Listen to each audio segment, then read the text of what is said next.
হাতের মধ্যে গুলতি, পোলা গমত গুলতি লয়া হায় হায় হায় রে।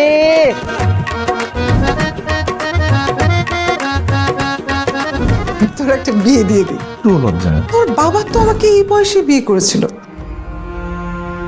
আমার জীবনের একটা শেষ ইচ্ছা, এইটা আমার সব নাতি নাতনিরে নিয়ে একসাথে করতে চাই।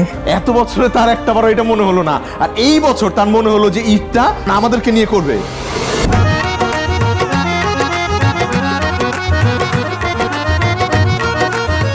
না আমাকে মিস কটকটি। কি রে গিদার, 2 দিন ধরে গোসল করস না? বললাম তো কিচ্ছু দেখি নাই, আর কিছু দেখলেও কাউরি কিচ্ছু কমু না।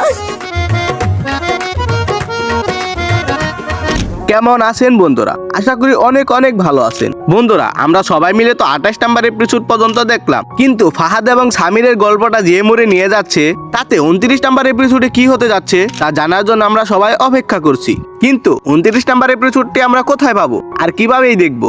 যদি 29 নাম্বার এপিসোডটি দেখতে চান তাহলে চ্যানেলটি সাবস্ক্রাইব করে ভিডিওতে একটি লাইক করে দিন, কারণ এই ভিডিওতে বলা হবে 29 নাম্বার এপিসোডটি কিভাবে দেখবেন এবং সবার আগে দেখতে পারবেন। তাই ভিডিওটি না জেনে সম্পূর্ণ দেখতে থাকেন। তবে কপিরাইটের কারণে 29 নাম্বার এপিসোডটি এখনই আপলোড করতে পারবো না, তবে চিন্তার কিছুই নেই।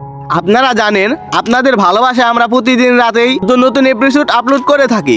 এবার আসি আসল কথায়। 29 নাম্বার এপিসোডে ফাহাদ এবং সামিরের মধ্যে এমন কিছু ইন্টারেস্টিং টুইস্ট আসতে চলেছে যা পুরো গল্পের মোড় ঘুরিয়ে দিবে। আমি জানি 29 নাম্বার এপিসোডটি দেখার জন্য আপনারা অস্থির হয়ে আছেন, কিন্তু আপনারা তো জানেন কপিরাইট পলিসির কারণে আমরা ভিডিওটি সরাসরি আপলোড করতে পারছি না। তবে আজ ঠিক সন্ধ্যাবেলায় আমি পুরো এপিসোডটি আপনাদের সাথে একদম পানির মতো করে এক্সপ্লেন করব। ফাহাদ এবং সামিরের নতুন মোড় নিয়ে কে কে বেশি এক্সাইটেড এখনই কমেন্টে আপনার মতামত জানাতে ভুলবেন না।